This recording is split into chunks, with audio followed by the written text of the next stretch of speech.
கோபாசை நண்பர்களுக்கு வணக்கம். இன்றைய அரசியல் சதுரங்கம் நிகழ்ச்சியில தோழர் பேராசிரியர் ஸ்டாலின் அவர்கள் இணைந்திருக்கிறார். தோழர் வணக்கம். வணக்கம் சார். வணக்கம் சார். வணக்கம் தோழர்.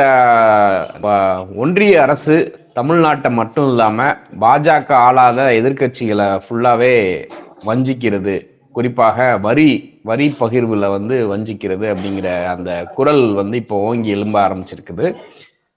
டெல்லியில பினராயி விஜயன் அவர்களுடைய தலைமையில் நடைபெற்ற போராட்டத்தில் திருமாவளவன் முதற்கொண்டு அரவிந்த் கெஜ்ரிவால் முதற்கொண்டு பங்கேற்று கொண்டாங்க. அந்த பேட்டி, அந்த போராட்டம் அப்படிங்கிறது இப்போ இந்திய அளவில் ஒரு கவனத்தை பெறுவதை பார்க்க முடியுது. ₹1 நாங்கள் வரி கொடுத்தோம்னா எங்களுக்கு 20 பைசா 16 பைசான்னு தான் கொடுக்குறீங்க. இது பாஜக ஆளக்கூடிய மாநிலங்களில் ₹2 ₹10 மாதிரி கொடுக்குறீங்க. இது எந்த விதத்தில் நியாயம்? வடக்கு வாழ்கிறது தெற்கு தேய்கிறது அப்படிங்கிற அறிஞர் அண்ணாவுடைய அந்த வாக்கியம் இன்னைக்கு இந்தியா முழுக்க எதிரொலிக்க ஆரம்பிச்சிருக்கு. திராவிட அரசியல், குறிப்பாக திருமாவளவன் அவர்களுடைய எழுச்சி அப்படிங்கிறது இப்ப தேசியம் இந்தியா முழுக்க இருக்கக்கூடிய மக்களுக்கு தெரிய ஆரம்பிச்சிருக்கு. இந்த கண்ணோட்டத்தை நீங்க எப்படி பாக்குறீங்க சார்? இது நான் ஏற்கனவே வெல்லும் ஜனநாயக மாநாட்டு சம்பந்தமா நம்ம ஒரு பேட்டி இன்டர்வியூ கொடுத்திருந்தோம்.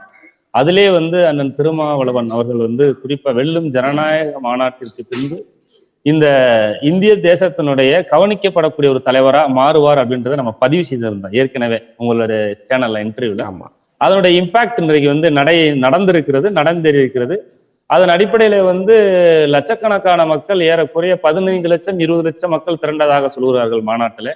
சரியான உளவுத்துறை பல்வேறு விதமான கருத்து கணிப்பு சொல்கிறது. அதனுடைய இம்பாக்ட் இவ்வளவு மக்களை பணம் கொடுக்காமல், காசு கொடுக்காமல், எந்த ஒரு எதுவுமே கொடுக்காமல் ஒற்றை வார்த்தை, உயிரின் உயிரான விடுதலை சிறுத்தை என்கின்ற ஒற்றை வார்த்தைக்கு அங்க இருக்கக்கூடிய கிராமத்துல இருக்கக்கூடிய தவணை வாங்கி ஏதாவது அடகு வச்சு தலைவரை போய் பார்க்கணும் அப்படின்றத மாநாட்டுக்கு வந்த தோழர்கள் தான் இன்னைக்கு லட்சக்கணக்கான தோழர்கள் வண்டி பிடிச்சு சாப்பாடு அவங்களே புளிச்சூறு லெமன் சூறு கட்டிக்கிட்டு வந்தாங்க. அதனுடைய இம்பாக்ட் இன்னைக்கு என்ன இருக்கு அப்படின்னு பார்த்தா, அந்த மாநாட்டிலே தலைவர் நீங்க கேட்ட கேள்வி, ஜிஎஸ்டி சம்பந்தமா ஒரு தீர்மானம் நிறைவேற்றினார். நிதி பகிர்வு அப்படின்ற ஒரு விஷயத்தை தான் இன்னைக்கு ஆர்ப்பாட்டமா இன்னைக்கு அனைத்து கட்சிகள் பண்றாங்க. ஆனா இந்த சூழல்ல பார்த்தோம்னா அண்ணன் திரும்ப ஜிஎஸ்டி அதுல நிதி பகிர்வு வேணும். ரெண்டாவது ஜிஎஸ்டி வரி விதிப்பே நீங்க முழுமையா கைவிடணும் அப்படின்ற ஒரு டிமாண்ட் பண்ணியிருந்தாரு. அந்த தீர்மானமா நிறைவேற்றிருந்தாரு. இன்றைக்கு இந்திய கூட்டணியினுடைய ஒட்டுமொத்த தலைவர்கள் ஒன்றிணைந்து அந்த நிதி பகிர்வை இன்றைக்கு கேட்க ஆரம்பித்திருக்கிறார்கள். அதாவது இந்த ஜிஎஸ்டி நடைமுறைக்கு வந்த காலங்களில் யாரும் கேட்கவில்லை. ஆனால் இப்பொழுதுதான் எல்லா மாநிலத்திலும் இது போன்ற பிரச்சனை இருப்பது வெளியே வந்திருக்கிறது. இன்றைக்கு பார்த்தோம்னா மாண்புமிகு முதலமைச்சர் பினராயி விஜயன் அவர்கள் அதுல தலைமை ஏற்று பேசிவிட்டு அப்புறம் மாண்புமிகு முதலமைச்சர் கெஜ்ரிவால் பேசுகிறார். அதே மாதிரி திராவிட முன்னேற்ற கழகத்தை சார்ந்த அமைச்சர் மாண்புமிகு அமைச்சர் பிடிஆர் தியாகராஜன் அவர்கள் பேசியிருக்கிறார். இப்படி ஒவ்வொரு தலைவர்களும் பேசியிருக்கிறார். அண்ணன் திருமாவளவன் அவர்கள் உட்பட பேசியிருக்கிறார்கள். அந்த நிதி பகிர்வுல என்ன சொல்றாங்க அப்படின்னு பார்த்தோம்னா, இன்றைக்கு இந்தியா லெவல்ல அதிக வரி செலுத்தக்கூடிய மாநிலத்துல ஒரு 5 ஸ்டேட் எடுத்துக்கிட்டோம் அப்படின்னா ஒரு 6-7 ஸ்டேட்ல கர்நாடகாவும் வருகிறது, தமிழ்நாடும் வருகிறது. ஆனால் அப்படி இருக்கிற பொழுது பார்த்தோம்னா இன்றைக்கு நம்மகிட்ட வரி வாங்குற அளவுக்கு அவங்க சொன்னதை இதுவரைக்கும் செய்யவில்லை என்பதை அண்ணன் திருமா அவர்கள் 7ஆம் தேதி நாடாளுமன்ற அந்த கூட்டத்துல பேசுகிற போது ஒரு கருத்தை முன்வைக்கிறார். அது என்ன சார் அப்படின்னு பார்த்தோம்னா, கடந்த 2024 அந்த 14வது நிதிக்குழு இருக்கு இல்லைங்களா, அந்த 14வது நிதிக்குழு என்ன சொல்கிறது அப்படின்னு பார்த்தோம்னா, நாங்க 42% தருவோம். அதாவது ஒரு ஸ்டேட்ல எவ்வளவு நம்ம வரி சிஜிஎஸ்டி, எஸ்ஜிஎஸ்டி அப்படின்னு இருக்கு. அது போக ஐஜிஎஸ்டி அப்படின்றத 3 டைப்பா பிரிக்கிறாங்க. இந்த 3 டைப்ல பார்த்தோம்னா நம்ம எவ்வளவு நம்ம உங்கள்கிட்ட வரி வசூல் பண்ணுகிறோமோ அந்த வரியில 42% உங்களுக்கு அந்த மாநிலத்துல வரி வசூல் பண்றதுல கொடுப்பதா 14வது நிதிக்குழுல சொன்னதாக அண்ணன் திருமா அவர்கள் நாடாளுமன்ற உரையிலே குறிப்பிட்டு காமிச்சிருக்கிறார். ஆனால் என்ன செய்திருக்கார் என்றால் இந்தியா முழுமைக்குமே 35% தான் ஒவ்வொரு மாநிலங்களுக்கு வழங்கியதாக சொல்லப்படுகிறது. குறிப்பா பிஜேபி ஆளுகின்ற மாநிலங்களுக்கு மட்டும் வரி அந்த அளவுக்கு செலுத்தாத மாநிலங்களுக்கு அதிகப்படியான நிதிகள் ஒதுக்கப்பட்டிருக்கு என்ற செய்தியை நாம் பார்த்தோம். அதே வேளையில 2023ல இப்ப 15வது நிதிக்குழுல என்ன இருக்கு அப்படின்னு பார்த்தோம்னா, அவங்க 41% அப்படின்னு சொல்லியிருக்காங்க கொடுக்கறது. மொத்த வருவாயில மொத்த வரியில 41% சொல்லிவிட்டு அதுல என்ன 30% தான் கொடுத்திருக்கிறார்கள், மீது 10% கொடுக்க முடியாத நிலை ஏற்படும். இது மோசடி அப்படின்றது அண்ணன் திருமா அவர் நாடாளுமன்றத்துல பகிரங்கமா பேசியிருக்கிறார். இதை ஏன் சொல்றேன் அப்படின்னு பார்த்தோம்னா, நம்மகிட்ட வாங்குகின்ற வரியில அவங்களுக்கு கொடுக்கறதுக்கு என்ன அப்படின்றதான் இங்க ஒரு கேள்வி எழும்புது. இல்ல திட்டமிட்டே வந்து இன்னொரு விஷயத்த இந்த இடத்துல பதிவு செய்கிறேன். நமக்கு இருக்கக்கூடிய இன்றைக்கு கர்நாடகத்துல இருக்கக்கூடிய ஒரு அமைச்சர், அங்க அந்த சட்டமன்றத்தில் இருக்கக்கூடிய ஒரு அமைச்சர் வந்து அவர் பேர் வந்து கார்கே அப்படின்ற அந்த பேர் முடியும், அந்த பேர் சொல்றேன். அந்த அமைச்சர் வந்து சொல்றாரு, வலைதளத்துல வந்து ஒரு செய்தி பதிவானதான் சொல்றேன். அதாவது வந்து பிரியங்கா கார்கே அப்படின்னு சொல்லக்கூடிய அவர் வந்து ஒரு பதிவை அண்மையிலே வந்து வலைதளங்களிலே பதிவு செய்திருக்கிறார். அதாவது என்ன பையன் பதிவு, அது வந்து நிதி பகிர்வுல அவர் அதாவது நாங்க 100 ரூபாய் செலுத்துகிறோம்னு வச்சுக்கிறோம், நம்ம வரி கட்டுறோம்னு வச்சுக்கிறோம், ஆனா அதுல எங்களுக்கு வந்து வெறும் 13 ரூபாய் தான் இவர்கள் கொடுத்திருக்கிறார்கள் என்கின்ற ஒரு பதிவை ஒரு குண்டை போட்டிருக்கிறார். இவ்வளவு மோசமா வந்து கர்நாடகத்துக்கு வந்து இன்றைக்கு காங்கிரஸ் ஆட்சி செய்து கொண்டிருக்கிறது. ஒரு திட்டமிட்ட பழி வாங்கக்கூடிய நிலையை வந்து செய்திருக்கிறார் என்று சொல்லாமல் சூட்சமா வந்து அந்த அமைச்சர் பிரியங்கா கார்கே அப்படின்னு அமைச்சர் சொல்லியிருக்கிறார். குறிப்பா 100 ரூபாய்க்கு 13 ரூபாய் தான் எங்களுக்கு வழங்கப்பட்டிருக்கிறது. அப்படி அவங்க 14வது நிதிக்குழுவா இருக்கட்டும், 15ஆம் நிதிக்குழுவா இருந்தாலும் கூட 42-41% வழங்கியிருக்கணும்ல. 100 ரூபாய்னா 41 ரூபா இப்ப இருக்க 15ஆம் நிதிக்குள்ள வழங்கியிருக்கணும்ல. ஆனால் மாறாக என்ன செய்திருக்கிறது மத்திய அரசு என்றால் 13% தான் வழங்கியிருக்கிறது. 13 ரூபாய் 100க்கு 13 ரூபாய் வழங்கியிருக்கிறதாக வந்து அமைச்சர் இன்றைக்கு வலைதளத்திலே மிகப்பெரிய செய்தியை பதிவு செய்திருக்கிறார். அதே வேளையில வந்து பார்த்தோம்னா 100 ரூபாய் கணக்கு வைத்து உத்தரப்பிரதேசத்துக்கு மட்டும் 100 ரூபாய் கணக்குக்கு பதிலாக அது சதவீதத்துப்படி 333 ரூபாய் வழங்கியிருக்கிறார்கள். 100 ரூபாய்க்கு மேல ஒரு மாநிலத்துக்கு அந்த வரியிலிருந்து கொடுக்கப்பட்ட பணம் எவ்வளவு அதிகம் என்று பார்த்தோம்னா 333 ரூபாய் மட்டும் உத்தரப்பிரதேசத்துக்கு வழங்கப்பட்டிருக்கிறது. அது நான் சொல்லல, அமைச்சர் அவர்கள் அதை பதிவு செய்திருக்கிறார். அதே வேளையில மத்திய பிரதேசத்துக்கு வந்து 279 ரூபாய், பீகாருக்கு வந்து 922 ரூபாய், ஒடிசாவுக்கு 187 ரூபாய். ஒரு 100 ரூபாய் சராசரி வைத்துக் கொண்டால், வரி வாங்குறோம் என்று வைத்துக் கொண்டால் அந்த 100 ரூபாய்க்குள்ள கொடுக்கணும். ஆனால் இவர் 100 ரூபாய்க்கு தாண்டி அதை வரி செலுத்தாத குறைவாக செலுத்திய மாநிலங்களுக்கு 3 மடங்கு, வரியை விட 3 மடங்கு கொடுத்த மாநிலங்கள் பட்டியலில் உத்தரப்பிரதேசம், மத்திய பிரதேசம், பீகார், ஒடிசா மாநிலங்கள் இடம்பெற்றிருக்கிறது. ஆனால் 100% செலுத்திய மாநிலங்களுக்கு வெறும் வெக்கக்கேடாக 13% எங்களுக்கு வரியை திரும்பி தந்திருக்கிறார்கள் என்று சொல்லும் போது வந்து கர்நாடகத்தை சார்ந்த ஒரு அமைச்சர் சொல்லுவார் என்றால் இது வேதனைக்கான ஒரு விஷயம் தானே. நான் பணம் கட்டுறேன், செலுத்துறேன். இதே நிலைதான் தமிழ்நாட்டுக்கும். 14வது நிதிக்குழு 35%, 14 வந்து 35%, 15வது நிதிக்குழு வந்து 30% என்றால் 10% யாரு வந்து பூர்த்தி செய்வது? எப்படி இந்த மாநிலத்தை நம்ம வந்து கண்ட்ரோல் பண்ண முடியும்? அதை விட வந்து செஸ் டாக்ஸ் அப்படின்றத வந்து திடீர்னு போட்டு வரி விதிப்பு மாநிலத்தில் போட்டு கூடுதல் வரி அப்படின்றத போட்டு வந்து அதையும் சுமத்ததா வந்து அண்ணன் திருமா சொல்லியிருக்கிறார். அதையும் கைவிட வேண்டும் என்கின்ற ஒரு கருத்தையும் அந்த நாடாளுமன்ற உரையில் அண்ணன் திருமா வைத்திருக்கிறார். இந்த நிதி பகிர்வு என்பது வந்து இந்தியாவிலே மிகவும் மோசமாக இருக்கிறது, மோசடி செய்கின்ற நிலை இருக்கிறது என்பதை நாடாளுமன்றத்தில் இந்த மோசடி என்கின்ற வார்த்தையை நான் திருமா அவர்கள் பதிவு செய்திருக்கார் என்று இந்த இடத்திலே பதிவு செய்ய கடமைப்பட்டிருக்கிறேன். இன்றைக்கு இந்தியாவுடைய நிலை வந்து படும் மோசமாக இருக்கிறது. ஆனால் இன்றைக்கு இருக்கக்கூடிய இந்த டேட்டா அடிப்படை பார்த்தோம்னா 2023 வந்து மொத்தம் வந்து 1,60,122 கோடி வந்து வரி வசூல் ஆயிருக்கிறது. அதாவது ஒட்டுமொத்த, அதாவது சிஜிஎஸ்டி, எஸ்ஜிஎஸ்டி, ஐஜிஎஸ்டி என்று சொல்லக்கூடிய இந்த சிஜிஎஸ்டியில மட்டும் பார்த்தோம்னா 29,541 கோடி வருவாய் வந்திருக்கிறது. எஸ்ஜிஎஸ்டியில மட்டும் பார்த்தோம்னா 37,317 கோடி வந்திருக்கிறது. ஐஜிஎஸ்டியில மட்டும் பார்த்தோம்னா 82,907 கோடி வந்திருக்கிறது.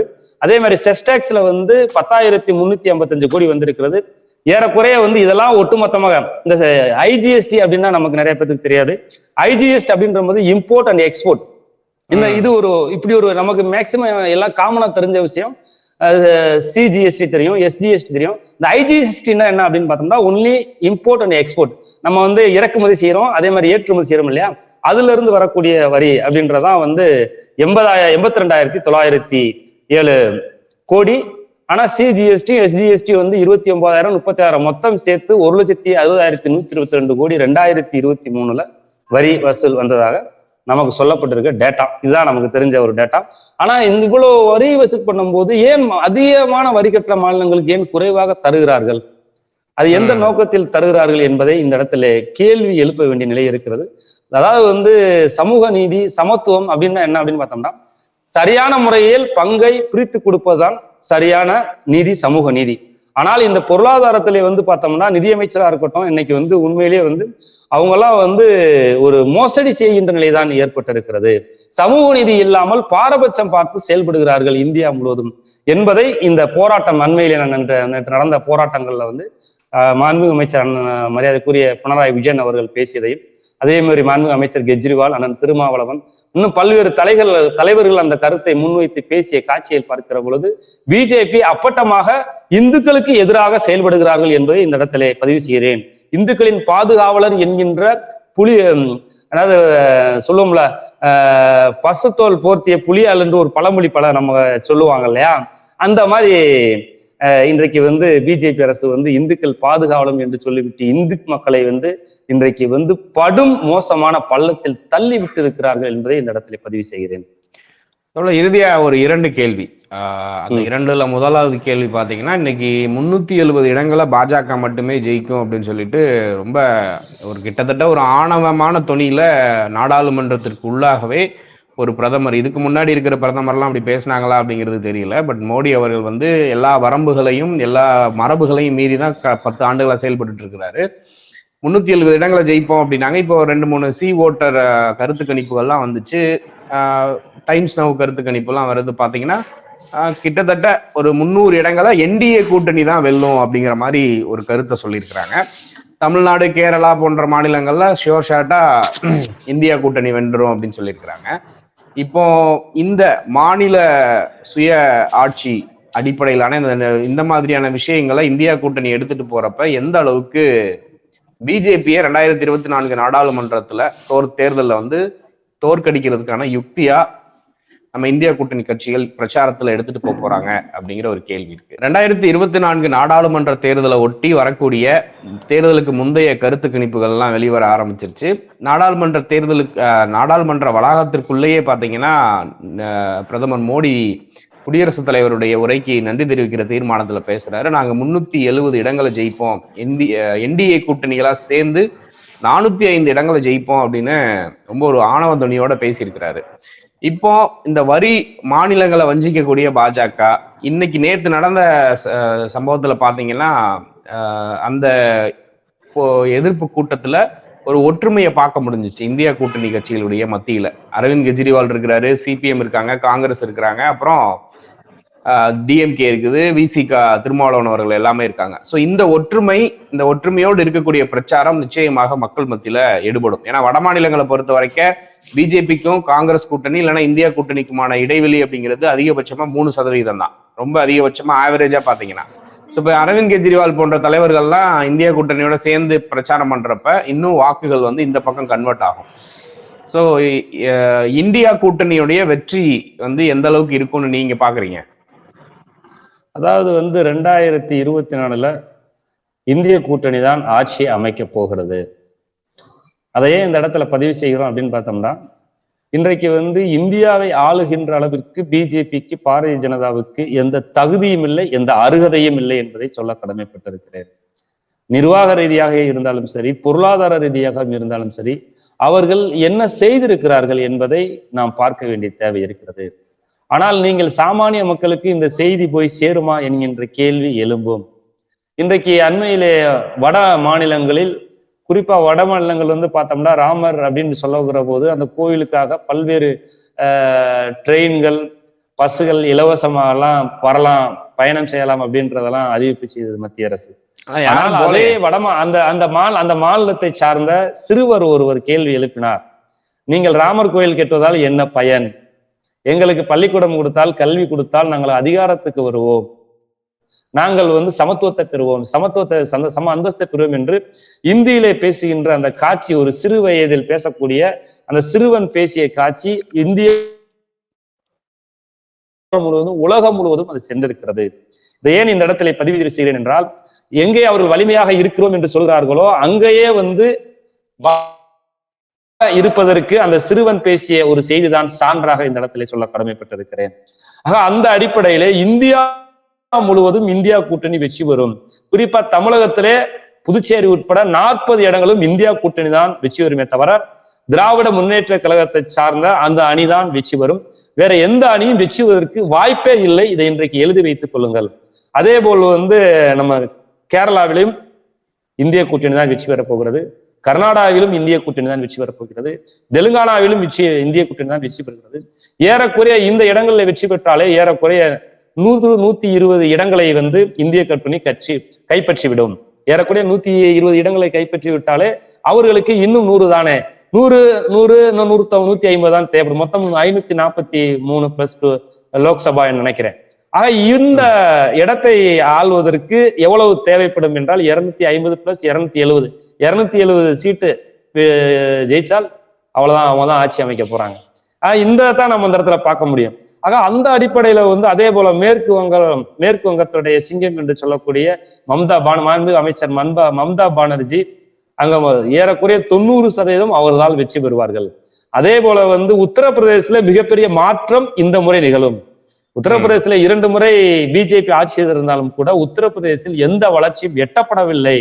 ஏனென்றால் இன்றைக்கு சுகாதாரத்திலே வந்து கேரளா முதலிடம் பிடித்திருக்கிறது, தமிழ்நாடு 2ஆம் இடம் பிடித்திருக்கிறது. சுகாதாரத்தில் எந்த மாநிலம் சுகாதாரத்தோடு வாழ்வதற்கு முன்னுரிமையாக முதலாக செயல்படக்கூடிய மாநிலத்திலே கேரளாவும் தமிழ்நாடு தான் இடம்பெற்றிருக்கே தவிர உத்தரப்பிரதேசம் இடம்பெறவில்லை. அது கடைசியாக இடம்பெற்றிருக்கக்கூடிய சூழல் தான் இருக்கிறது.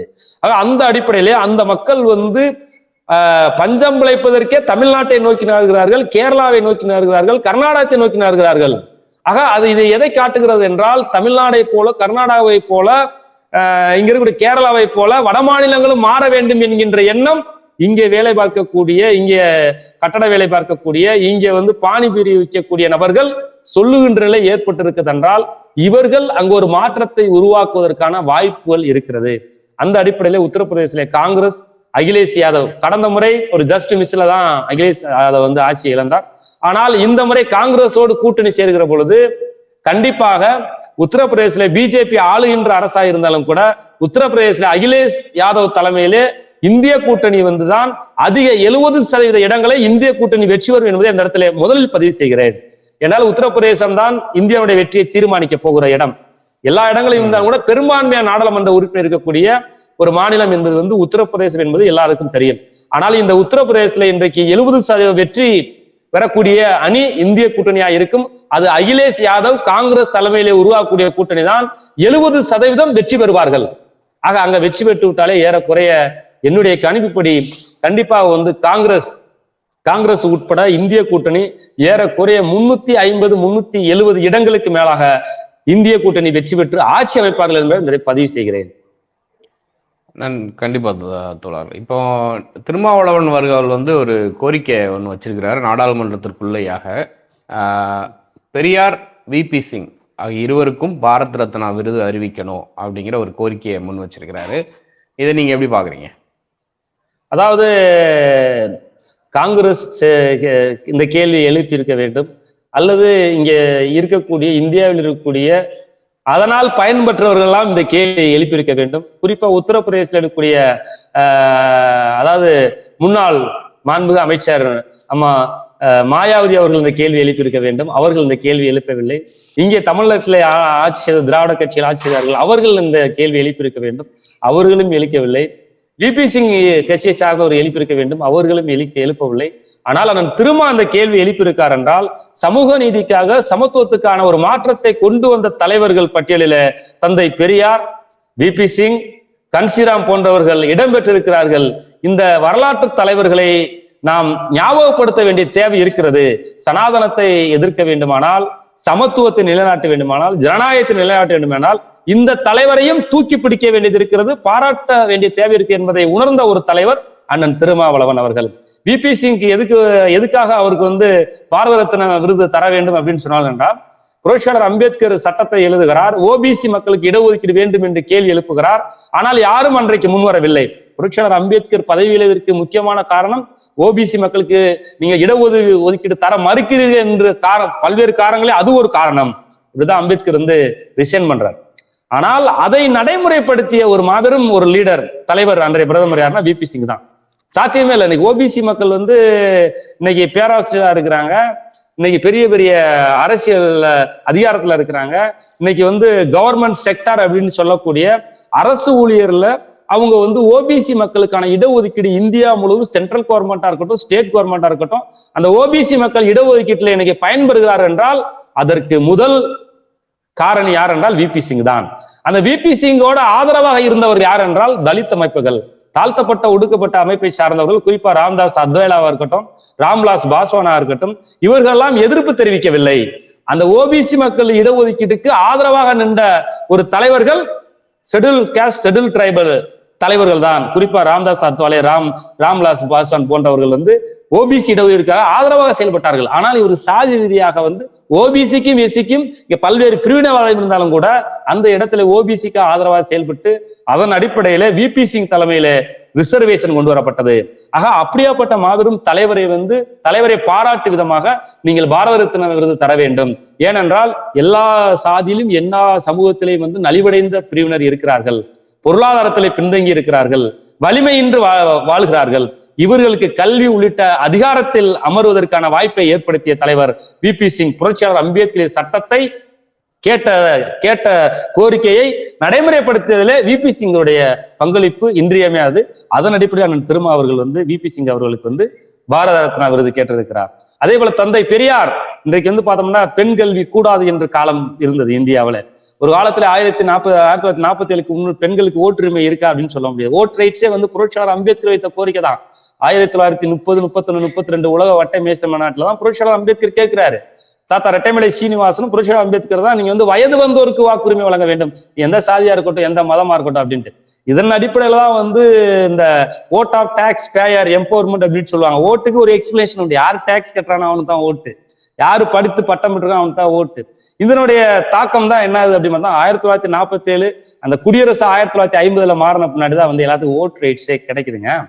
ஏன் சொல்றேன் அப்படின்னு பார்த்தோம்னா பெண்களுக்கான உரிமையில வந்து புரட்சியாளர் அம்பேத்கருடைய பங்களிப்பு எந்த அளவுக்கு போற்றுதலுக்குரியதோ அதே போல நம்ம தென்பகுதியில தந்தை பெரியாருடைய கருத்தியல் வந்து பயங்கர ஆழமாக சிந்திக்கக்கூடிய ஒரு கருத்து. ஏன் பசங்க தான் பேண்ட் சட்டை போடணுமா, பெண்கள் பேண்ட் சட்டை போடக்கூடாதா? ஏன் வந்து வேட்டி கட்டுறான் ஆண்கள் 4 முளை வேட்டியே, பெண்களுக்கு மேல 8 முளை வேட்டி, எப்ப எனக்கு பின்னால் இருக்கணும் அப்படின்ற ஒரு ஒரு டிஃப்ரெண்ட் ஐடியால வந்து எக்ஸ்போஸ்ட் பண்ண ஒரு மக்கள்கிட்ட. அப்ப வந்து நீ எப்பயுமே அவனுக்கு பின்னால் இருக்கணும், ஆணாதிக்கம் பெண்ணாதிக்கம் என்பதை உடைச்சு தகர்த்தவர் வந்து தந்தை பெரியார். இந்த ஈக்குவாலிட்டி அப்படின்ற ஒரு விஷயத்த அதே மாதிரி வந்து தந்தை பெரியார் இன்னொரு கருத்தை பதிவு பண்ணியிருப்பாரு. குதிரைக்கு எப்படி கடிவாளம் கட்டுவதை போல பெண்களுக்கு வந்து மூக்குத்தி குத்துவதும் காது குத்துவதும் வந்து அவங்களுடைய கோபத்தை அடக்குவது, கோபத்தை அவங்க ஒரு பிடாரி மாதிரி அவங்களை அடக்க முடியாது. ஆக இப்படி ஒரு விஷயத்தை செய்கிறார்கள் அப்படின்ற வந்து பெண்களை உயர்த்தி பேசிய ஒரு தலைவர், பெண்களுக்கான விடுதலையில் முன்னின்ற தலைவர், சாதி ஒழிப்புக்காக முன்னின்ற ஒரு தலைவர், அதே மாதிரி பிற்படுத்தப்பட்ட மக்களும் தாழ்த்தப்பட்டவரும் ஒன்றிணை வேண்டும் என தன் வாழ்நாள் முழுவதும் அர்ப்பணித்த ஒரு தலைவர் தான் தந்தை பெரியார் அவர்கள். ஆக அந்த அடிப்படையில தான் தந்தை பெரியார் அவர்களுக்கு நீங்கள் பாரத ரத்னா விருது வழங்க வேண்டும். இந்த இடத்துல தந்தை பெரியார் அவர்கள் தலைவர் கலைஞர் அவர்கள் முதலமைச்சராக இருந்தார். முதலமைச்சராக இருந்தபோது தந்தை பெரியார் ஒரு பத்திரிகையிலே ஒரு செய்தியை பதிவு செய்கிறார். இந்த நாட்டில் இந்த மாநிலத்தில் குறிப்பா யாரெல்லாம் உயர்நீதிமன்ற நீதிபதியாக வர முடிகிறது, குறிப்பாக ஒடுக்கப்பட்ட சமுதாயத்தை சார்ந்தவர்கள், தாழ்த்தப்பட்ட சமுதாயத்தை சார்ந்தவர்கள் உயர்நீதிமன்ற நீதியாக வர முடியவில்லை என்று தலைவர் கலைஞர் அவர்கள் முதலமைச்சராக இருக்கிற காலத்தில் அவர் தந்தை பெரியார் ஒரு கருத்தை பத்திரிகையிலே பதிவு செய்கிறார். இந்த இதை படித்த உடனே தலைவர் கலைஞர் அவர்கள் என்ன செய்றார் என்றால் கடலூர் மாவட்டத்தில் இருக்கக்கூடிய டிஸ்ட்ரிக்ட்ல இருக்கக்கூடிய ஒரு நீதிபதியை கூப்பிட்டு அவர் தாழ்த்தப்பட்ட சமுதாயத்தை வரதராஜ் பெருமாள் நினைக்கிற அவருடைய பேரு. இப்ப அண்ணன் திருமாவளவன் அவர்கள் வந்து விபி சிங்காக பாரத ரத்னா விருது தர வேண்டும் என்று கோரிக்கை வைத்திருக்கிறார். அதே போல வந்து தந்தை பெரியாருக்கு பாரத ரத்னா விருது நீங்க வழங்க வேண்டும். அதே போல் ஐயா கன்சிராம் அவர்களுக்கு நீங்க பாரத ரத்னா விருது வழங்க வேண்டும் என்ற கோரிக்கையை முன்வைத்திருக்கிறார். ஆனால் இதையெல்லாம் செய்திருக்க வேண்டும், ஆனால் இதுவே டூ லேட். ஆனால் அண்ணன் திருமாவளவனுக்கு மட்டும் ஏன் இந்த பார்வை வருகிறது என்றால் சமூக நீதிக்காக, சமத்துவத்துக்காக, சகோதரத்துவத்துக்காக, மதச்சார்பின்மைக்காக இன்றைக்கு களமாடக்கூடிய தலைவர் அண்ணன் திருமாவளவன் மட்டும்தான். இந்த தலைவருடைய அர்ப்பணிப்பை இந்தியா முழுவதும் உலகம் முழுவதும் புரிந்து கொள்ள வேண்டும் என்றால் அவர்களை கௌரவிக்கக்கூடிய வகையிலே பாரத ரத்னா விருதை வழங்க வேண்டும் என்கின்ற கோரிக்கை முன்வைத்திருக்கிறார். விபி சிங்குக்கு எதுக்கு பாரத ரத்னா விருது கேட்டிருக்கார் என்றால் குறிப்பா வந்து ஓபிசி மக்களுக்கு இடஒதுக்கீடு என்பது இந்தியாவில் இல்லை. புரட்சியாளர் அம்பேத்கர் வந்து ஓபிசி மக்களுக்கு இடஒதுக்கீடு வேண்டும் என்று பல முறை அதை எழுதி அதை நடைமுறைப்படுத்த போராடுகிற பொழுது செய்ய முடியாது என்று சொன்ன உடனே தன்னுடைய பதவியை தூக்கி எறிந்து விட்டு வந்தவர் தான் புரட்சியாளர் அம்பேத்கர் அவர்கள். பல்வேறு காரணங்களிலே புரட்சியாளர் அம்பேத்கர் வெளிவந்ததுக்கான காரணம் ஓபிசி மக்களுக்கு இடஒதுக்கீடு தர மறுக்கிறார்கள் என்றுதான். ஆனால் ஓபிசி மக்களுக்கு இடஒதுக்கீடு கொடுக்க கூடாது என்று போராடியவர்கள் யார் என்றால் அத்வானி. நீங்க ஓபிசி மக்களுக்கு இடஒதுக்கீடு கொடுக்க கூடாது என்று மக்களை திரட்டி போராட்டம் நடத்தியவர்கள் பார்ப்பனர்களுடைய சூழ்ச்சியினால அத்வானி தான் நடத்தினாரு. ஆனால் ஓபிசி மக்கள் அங்கதான் இருக்கிறாங்க இன்னைக்கு. ஆனா ஓபிசி மக்களுக்கு இடஒதுக்கீடுக்காக விபி சிங்கும் அன்றைக்கு இருக்கக்கூடிய தாழ்த்தப்பட்ட சமுதாயத்தை சேர்ந்த ராம்விலாஸ் பாஸ்வான், ராம்தாஸ் அத்வாலே எல்லாமே ஓபிசி மக்கள் இடஒதுக்கீடு தருவதற்கு ஆதரவாக இருந்தவர்கள், எதிர்ப்பு தெரிவிக்கவில்லை எந்த இடத்துலயுமே. ஆனால் இவர் சாதி ரீதியாக பிளவுபடுத்துகிறார்கள் என்பதை இந்த இடத்துல சொல்ல கடமைப்பட்டிருக்கிறேன். இன்றைக்கு ஓபிசி மக்கள் அனைவரும் அதிகாரத்தில் இருக்கிறார்கள் என்றால், அரசு ஊழியர்கள் அதிகாரத்தில் இருக்கிறார் என்றால், அனைத்து இடங்களும் அதிகாரத்தில் இருப்பதற்கு காரணம் விபி சிங் அவர்களுடைய முயற்சி தான். அன்றைக்கு இருந்தக்கூடிய அனைத்து தலைவர்களும், அதாவது ஷெட்யூல் கேஸ்ட் ஷெட்யூல் டிரைபல் தலைவர்கள் ஓபிசி தலைவர்கள் தான். ஆனால் அதை எதிர்த்தவர்கள் பாரதிய ஜனதா, பிஜேபி, RSS கும்பல், அத்வானி கும்பல் என்பதை இன்றைக்கு இருக்கக்கூடியவரும் புரிந்து கொள்ள வேண்டும். இதன் அடிப்படையில விபி சிங் அவர்களுக்கு அண்ணன் திருமா அவர்கள் பாரத ரத்னா விருதை கேட்டிருக்கலாம். அதே நேரத்துல தந்தை பெரியார், அதாவது தென் பகுதியிலே ஆணாதிக்க பெண்ணாதிக்கம் இருந்தது, சாதியம் இருந்தது. நீ செருப்பு போடக்கூடாது, நீ கோயிலுக்குள் நுழையக்கூடாது, நீ பொது குளத்துல இறங்கக்கூடாது, நீ பொது கிணத்துல தண்ணி எடுக்கக்கூடாது. இதையெல்லாம் மாவீரர் இரட்டைமலை சீனிவாசன் அதற்கு முன்பு போராடியவர்கள், அயோத்தியாச பண்டிதர் போராடியவர்கள் இருந்தாலும் தந்தை பெரியார் அவர்களுடைய இம்பாக்ட் தமிழ்நாடு முழுவதும் பரவியது. தமிழ்நாடு முழுவதும், கேரளா முழுவதும் பரவியது. வைக்கம் வீரர்கள் என்று கூட கோயில் நுழையும் போராட்டத்தை தந்தை பெரியாரை சொல்லுவார்கள். இப்படி ஒடுக்கப்பட்ட மக்களை அனைத்து இடங்களிலும் போராட்ட வாயிலாக, தன்னுடைய போராட்ட வாயிலாக அடுக்கடுக்கான போராட்டத்தின் அடிப்படையிலே இந்த மக்களுக்கு களத்தில் நின்ற ஒரு தலைவர் தந்தை பெரியார். ஆணாதிக்கம் பெண்ணாதிக்கம் இருக்கிறது, இந்த ஆணாதிக்கம் இருக்கக்கூடாது என்று கடுமையாக உரத்த குரத்திலே பல்வேறு இந்த ஐடியாலஜி அப்படின்றத சொன்ன ஒரு தலைவர் தான் தந்தை பெரியார் அவர்கள். அதுல ஒரு உதாரணமா ஒரே ஒரு செய்தியை மட்டும் சொல்லுகிறேன். அதாவது ஒரு நிலம் எந்த அளவுக்கு பண்பட்டு இருக்கிறதோ அந்த அளவுக்கு தான் விவசாயம் செழிக்கும். பண்படாத நிலம் செழிக்குமா? விவசாயம் செழிக்காது. அப்ப தந்தை பெரியார் ஒன்று சொல்லுகிறார், ஒரு வீட்டில் ஒரு பெண் கல்வி கற்றால் அந்த குடும்பமே கல்வி கற்றவராக, அறிவு சார்ந்தவராக, புத்திசாலியாக இருப்பார்கள். அதே போலத்தான் ஒரு நிலத்தை ஒப்பிடுகிறார். அது மாதிரிதான் ஒரு பண்பட்ட நிலமாக இருந்தால் நல்ல மகசூல் கிடைக்கும். பண்படாத நிலத்துல எதுவுமே பெற முடியாது, கல்வி கற்க முடியாமல் எதையும் செய்ய முடியாது. ஆக முதலில் கல்வி கற்க வேண்டியவர்கள் பெண்கள் தான் என்கின்ற ஒரு கருத்தை முன்மொழிந்தவர் தந்தை பெரியார் அவர்கள். ஆக அந்த அடிப்படையில பெண் அடிமைத்தனத்தை ஒழித்ததற்கும் சாதிய ஒடுக்குமுறை எதிர்த்து களமாடியதற்கும் தந்தை பெரியாருடைய பங்களிப்பு அதிகம். புரட்சியாளர் அம்பேத்கரோட தந்தை பெரியாரும் சேர்ந்து களப்பணியாற்றிய காலங்களும் உண்டு என்பதை வைத்துக் கொண்டு ஒரு சமூக விடுதலைக்கான ஒரு தலைவர் என்பதை, சனாதனத்தை எதிர்த்து மூர்க்கமாக எதிர்த்தவர் தந்தை பெரியார். அதன் அடிப்படையிலே தந்தை பெரியாருக்கு பாரத ரத்னா விருது தர வேண்டும் என்று அண்ணன் வைத்திருக்கிறார். கன்ஷிராம் அவர்கள், உத்தரப்பிரதேசம் என்பது பயங்கர கொடூரமாக அட்ராசிட்டி நிறைந்த ஒரு மாநிலம். கன்ஷிராம் அவர்களுடைய போராட்டமும் போர்க்குணமும் அந்த மக்களை ஒன்று திரட்டியது சாதாரண விஷயம் இல்லை. தமிழ்நாட்டை சேர்ந்த நம்ம தந்தை சிவராஜுக்கும் அதே ஒரு இருக்கக்கூடிய அங்க இருக்கக்கூடிய கன்ஷிராம் சொல்லக்கூடியவர்களுக்கும் மிகப்பெரிய தொடர்பு உண்டு. அதாவது ஐடியல் தொடர்பு உண்டு. எப்படி இந்த மக்களை அமைப்பாக்க முடியும்? அப்படி உத்தரப்பிரதேசத்திலே ஒடுக்கப்பட்ட மக்களை அமைப்பாக்கியதில் மிகப்பெரிய பங்கு யார் அப்படி என்றால் கன்ஷிராம் அவர்களுக்கு இருக்கிறது. அந்த மக்கள், அந்த கட்சியினுடைய தலைவர் அம்மையார் மாயாவதி அவர்கள் 2 முறை முதலமைச்சராக இருக்கார் என்றால், ஒரு ஒடுக்கப்பட்ட சமுதாயத்திலிருந்து முதலமைச்சராகுவதற்கு ஒரு கட்சியை உருவாக்கிய மாபெரும் தலைவர் கன்ஷிராம் அவர்கள். ஆக அந்த சமூக விடுதலை கொண்டு வந்த கன்ஷிராம் அவர்களுக்கு நீங்கள் பாரத ரத்னா விருது தர வேண்டும் என்கின்ற கோரிக்கையை வைத்திருக்கிறார். இதையெல்லாம் காங்கிரஸ் செய்திருக்க வேண்டும். ஒவ்வொரு மாநிலத்தில் இருக்கக்கூடிய அம்மையார் மாயாவதி கேள்வி எழுப்பியிருக்க வேண்டும். இங்க இருக்கக்கூடிய திராவிட முன்னேற்ற கழகத்தை சார்ந்தவர்கள் இந்த கோரிக்கையை முன்வைத்திருக்க வேண்டும். ஆனால் அவர்கள் வைக்காவிட்டாலும் பரவாயில்லை, ஒட்டுமொத்த உருவமாக, சனாதனத்தை எதிர்க்கின்ற ஒட்டுமொத்த உருவமாக அண்ணன் திருமாவளவன் இருப்பதால், அவர்களை புரிந்து கொண்டதால், அவருடைய கருத்தியல் உள்வாங்கியதால், அவர்களை இன்றைக்கு நினைவுறு களமாடுவதால் அண்ணன் திருமாவளவன் வைத்திருக்கிறார். இந்த இடத்துல ஒரே செய்தியை பதிவு செய்கிறேன். புரட்சியாளர் அம்பேத்கர் 10 லட்சம் பேரை திரட்டி பௌத்தத்தை தழுவினார் என்பது வரலாறு. நான் வாழ்கிற போது பிறக்கிற போது இந்துவாக பிறந்தேன், சாகும் போது ஒரு இந்துவாக சாக மாட்டேன் என்று பௌத்தராக 10 லட்சம் ஒடுக்கப்பட்ட மக்களை திரட்டி பௌத்தத்தை தழுவினார். ஆனால் அதே கருத்தை முன்மொழிந்து பௌத்தத்தை தளாமல் சனாதனத்தை எதிர்த்து ஏறக்குறைய 10 லட்சத்திற்கு மேற்பட்ட மக்களை திரட்டி மாநாடு நடத்திய தலைவர் அண்ணன் திருமாவளவன் அவர்கள். சனாதனத்தை எதிர்த்துத்தான் அந்த மாநாடு. அம்பேத்கர் எதை முன்மொழிந்தாரோ சனாதனத்தை எதிர்த்து 10 லட்சம் பேரை இன்னொரு மதத்துக்கு தழுவினார். 10 லட்சம் பேரை திரட்டி சனாதனத்தை வேறறுத்து ஜனநாயகத்தை நிலையாட்டும் என்று இன்றைக்கு அண்ணன் திருமாவளவன் அந்த மாநாட்டை நடத்தியிருக்கார் என்றால் அம்பேத்கருடைய வழித்தோன்றல் அப்படியே வாழும் அம்பேத்கர் அண்ணன் திருமாவளவன் இருக்கிறார் என்பதற்கு ஒரு சான்றை சொல்லி நிறைவு செய்கிறேன். நன்றி தோழர். நன்றி சார்.